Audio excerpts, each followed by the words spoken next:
today's video, I'm going to be doing one of the most requested reviews on this channel, being the Faction Havoc. This blaster has been out for a while now, and I actually already own one, which you can see right there. I did an unboxing video on that one, but I just didn't like how it turned out, so I bought another one just to get a review for you guys. And from what I've had experience with the Faction Havoc, it is by far one of the craziest and best blasters I have ever used. But I'm excited to finally do a full review on it because I know you guys have been waiting, and so have I. The blaster claims 250 feet per second and 11 rounds per second, but we will be testing it out later in the video. Along with that, the blaster comes with a massive 1750 round magazine, which is the biggest ammo capacity out of any other gel blaster I've ever used. Along with that, it comes with a built-in trace unit, but we're going to be testing all those features out later in this video, so make sure you stay tuned. But without further ado, let's get right into unboxing this thing and see what we got. Okay, we have the blaster here. I have my phone on standby because you're going to need your phone to activate this blaster, which is my least favorite part about this whole process. So what we're going to have to do is we're going to take our knife right here, cut open the box here, cut open the box here. There we go. Open this up like that. Slide the blaster out. And then here we got everything included. Inside the box we have an instruction manual. We have the stock right here. Part of the beacon turret. I'll be talking about that later in the video. We have a pair of protective eyewear right here. We have the blaster itself. Along with that, we have 10,000 rounds of blue faction ammo. We only have 500 rounds of glow-in-the-dark ammo, which I think is pretty cheap considering this magazine is 1,750 rounds and all they can do is 500, you know. Anyways, we got a battery charger, USB-C plug-in, which you can plug in right there. Then we got the beacon tower support stands. So first off, just to get this out of the way, we can put these on just like that. There we go. And personally, I'm not going to be going over this whole beacon system and the faction app thing today, because that is a huge process that I don't understand exactly how to do because it's not well perfected. And honestly, I tested out a beacon tower before and it's like one of the most boring things I've ever done. So what we can do with this for now is just... that's what it's good for. Anyways, getting back in the blaster, we can rip this tag off. But when you put this thing on, it is not able to be removed. So what you got to do is you press it on just like this. And then it will not come off, maybe with sheer force, but it's not supposed to. And basically, that's just about it. So going over a few buttons, we have this button right here and this button right here, which are mainly to do with the app. They really have no purpose if you're just using this for fun, so I will not be talking about those in this video. But some cool features about this blaster is that you have a GoPro mount up here. I've never used this mount because it just usually does not get great footage. Along with that, we have the massive 1,750 round magazine. You just press this button forward. Slides right out. To load this thing, all you gotta do is lift this door up right there, and then you can load bullets straight down into there. And then once you want to put it back in, you have to be very careful with this. My friends somehow can't comprehend this, but you just push it in on the rail like that, and it slides right into place. Along with that, like I said, you have a USB-C charger, which you can plug in right up there. The bad problem about that is that if that gets exposed to water, the battery becomes fried, and you just won't be able to use your blaster. I highly recommend putting any sort of tape over that to keep water out. But along with that, we have the power button right here. You can press that, and then what we have to do is take our phone or any sort of smartphone device, and then we have to download the Faction Battle app. So search up Faction Battle app. I'm going to have to reinstall it. There we go. Let's open it. There we go, connect our device right there. We have to update our device. Okay, and who knows how long this will take, so I'll leave my phone right here. But while that's updating, let's talk about a few more features of this blaster. You have sling clip mounts right here and right here, just in case you do want to put a sling on. You have a really nice built foregrip. I really like how they incorporated this design like that. It's really cool that you have enough room to put your thumb back there, and you have a little extra wiggle room. Okay, switch on and off your blaster, and then it says restart app. Okay, we should be just about good now. Blaster is connecting. And just like that, our blaster is now connected. Now we can put our phone away because we don't need it anymore. But honestly, it's not that hard of a thing to do. It's just that it's annoying because every single faction blaster you have to do that with. The whole app is made for like the turret system and other stuff like that, but I've never liked using it because it's just been a waste of time and it does not work that well. But anyways, let's talk about some features of this blaster. We have a cool rail system up here, but there really is no accessories that you can actually stick onto this thing. We have a really cool looking iron sight at the back and the front. I really like how they did that thing, and I'm not gonna lie, this iron sight is actually pretty accurate from what I've used. And we also have safety mode right here. We have semi-automatic, and this thing is really, really powerful. Then we have 3-round burst, Oh, no. This is 3-round burst.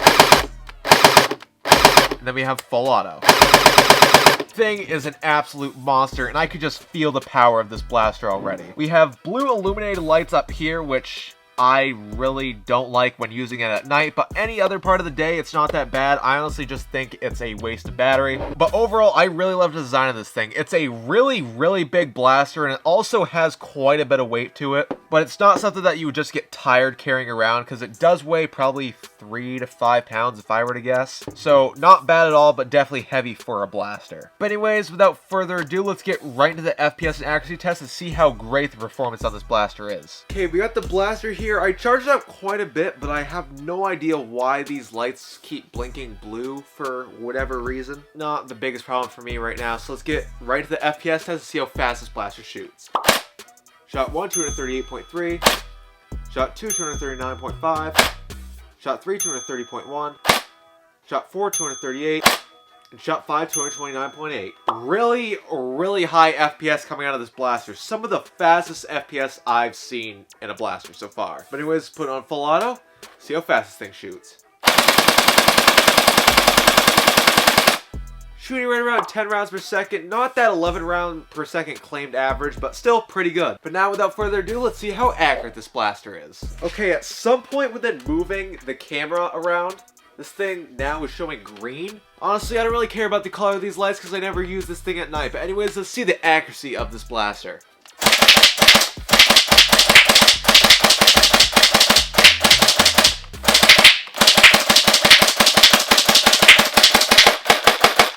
Put on fully automatic.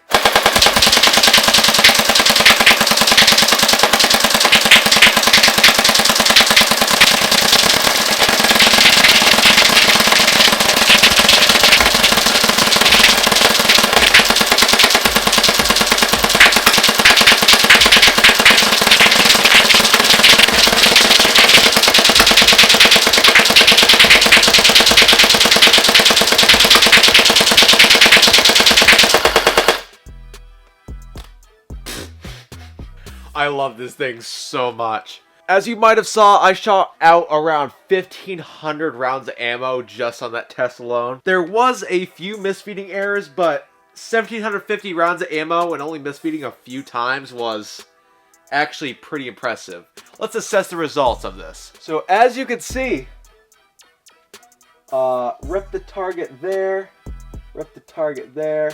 Surprised it didn't rip the target anywhere there, but this is a brand new target. I literally put this thing up right before the review and it's already trashed.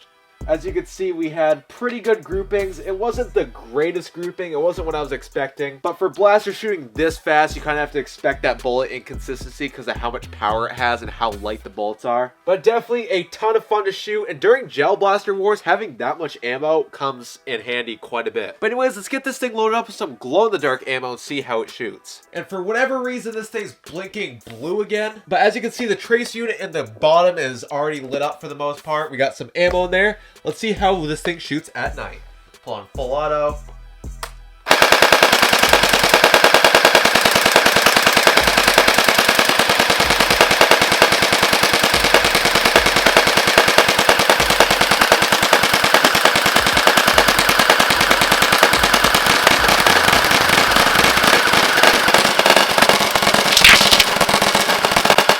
And it is now out of ammo. I covered up the blue lights for some of that test just because of how annoying they are. I do not know how to change that, and I don't know why sometimes it goes like that and sometimes back to green. But anyways, let's get back to the desk so we can reveal my final thoughts on this blaster. Performance coming out of this blaster is amazing. Around 240 feet per second is not exactly at the box average 250 feet per second, but still a really good average FPS coming out of this. 10 rounds per second with that much power is also insane. And having a massive 1,750 round magazine to hold all your ammo for Gel Blaster Wars is just amazing. This blaster was probably made mostly for Gel Blaster War performance and nothing else, and they definitely did a really good job at making this. The only thing I don't like about it is those blue blinking lights, and I don't know how those light patterns work. they're just kind of a pain. And also activating through the app, that's easy to do, but it's just annoying. But other than that, I really like this blaster. It has a ton of cool features. The app I'm not going to get into because it's too difficult for me. And also, it's just not well put together. But anyways, this blaster comes in at a price of $80, which is on the more expensive side. But honestly, I think it might be worth it. I picked 2 of these up for $40 before, and I'll just say it was definitely worth 40 bucks. And it's actually, in my opinion, worth 80 bucks too. But just in case you do want to get this blaster, I'll have it linked down in the description. And if you want to watch the video where we go over the top 10 best gel blasters that you can get in 2024, watch the video up there. Thank you guys for watching. I hope to see you in at least one of those 2 videos. In today's video, we're going to be going through my ultimate gel blaster buying guide, also known as my top 10 best gel blasters. We're going to start off with the best accessories and